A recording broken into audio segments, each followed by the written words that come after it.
Еще раз добрый день. Вы знаете, что у нас послезавтра мы в России отмечаем День матери.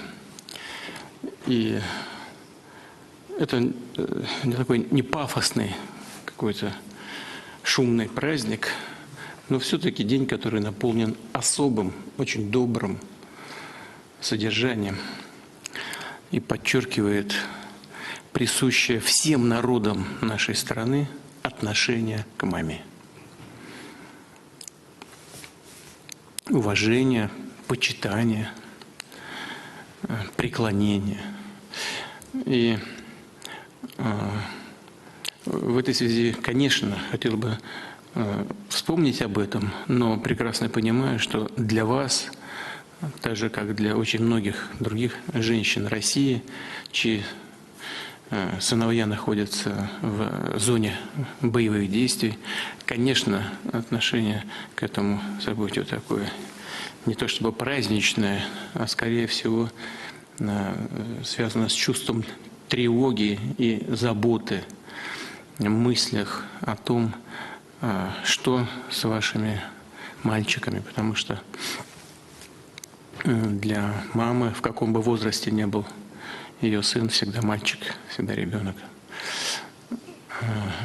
А для тех, в том числе и для тех из вас, кто присутствует здесь и кто потерял своего сына, то, конечно, это связано и с мыслями об этой трагедии. В этой связи хочу сказать, что, знаете, язык не поворачивается говорить о каких-то формальных стандартах вещей, связанных с выражением соболезнования, но хочу, чтобы вы знали, и я лично, все руководство страны, мы разделяем эту боль, понимаем, что ничего не может заменить утраты сына, утраты ребенка, особенно для мамы, которой мы обязаны все появлением на свет, которая вынашивала его, выкармливала.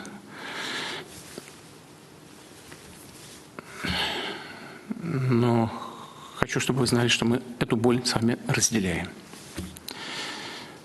И, конечно, будем делать все для того, чтобы не чувствовали себя забытыми. Сделаем все, что от нас зависит, для того, чтобы вы чувствовали плечо рядом с собой.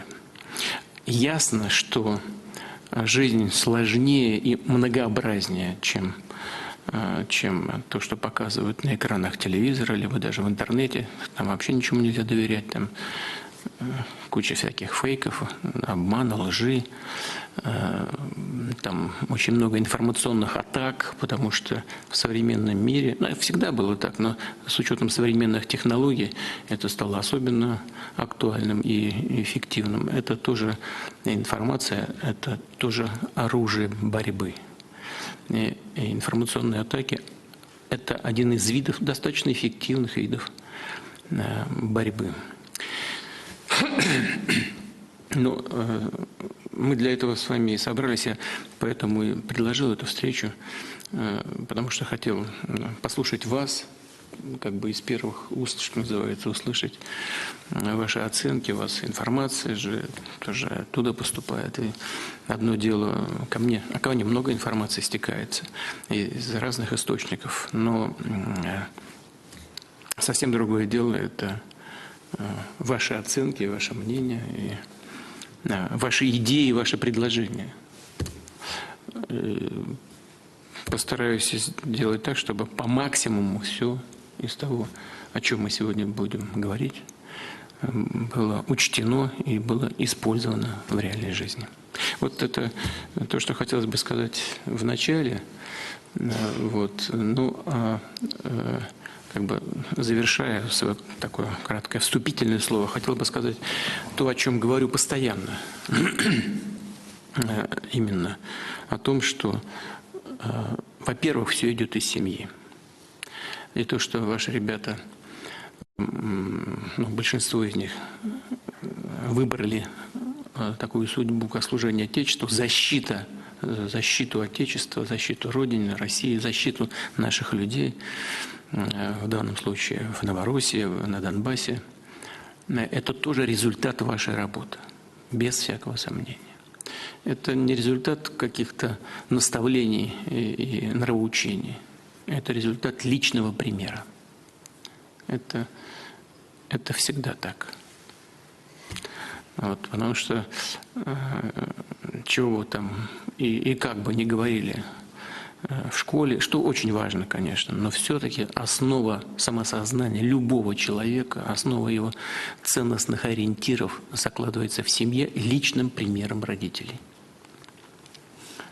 Вот это самый основной, важнейший и самый фундаментальный метод воспитания, личный пример. И судя по тому, что ваши ребята ведут себя так, именно героически, вот именно об этом я хотел сказать, это, конечно, огромный ваш вклад. Ваш, конечно, и ваших мужчин, ваших мужей, безусловно, это в семье с обеих сторон всегда происходит. Но только они сами, ребята, знают, что они герои по-настоящему. Почему? Потому что никто, кроме них, их ближайших командиров, которые рядом с ними стоят, не знают, какой это труд тяжелый и насколько это сопряжено с реальной опасностью для жизни и здоровья. Вот только они сами это чувствуют и понимают. Но когда я с ними иногда говорю, я по телефону с некоторыми, и по телефону говорил напрямую, с ребятами прям. Но во всяком случае я говорил с теми, кто меня даже удивлял своим настроением, своим отношением к делу. Они не ожидали этих звонков от меня. Тоже через маму, кстати говоря, эти звонки были. Вот. Дает мне полное основание говорить о том, что они герои. Это правда.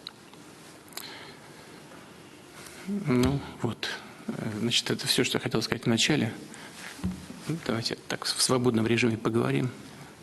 И как я сказал, я обязательно постараюсь все учесть о том, что вы будете сегодня говорить.